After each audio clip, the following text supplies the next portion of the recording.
nhom chôn ai đau một bạ màu cả bái nó cô bê hay thăm thao cô bê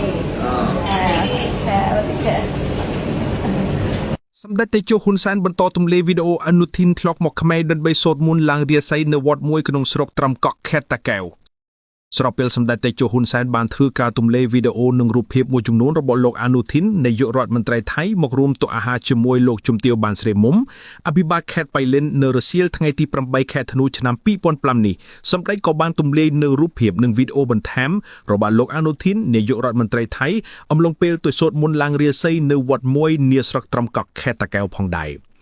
តាមការបញ្ជាក់ពីខាងសារព័ត៌មាន Fresh News បានឲ្យដឹងថាលោកអនុทิននាយករដ្ឋមន្ត្រីថៃគឺធ្លាប់ទៅសូត្រមន្តឡើងរាសីនៅវត្តរាជសត្រាភូមិត្រពាំងថ្នល់ឃុំស្រែរណោងស្រុកត្រាំកក់ខេត្តតាកែវដោយនៅពេលនោះលោកអនុทิនកំពុងមានទំនាក់ទំនងជិតស្និទ្ធជាមួយលោកជំទាវបានស្រីមុំដែលជាមនុស្សជំនិតរបស់សម្ដេចតេជោហ៊ុនសែន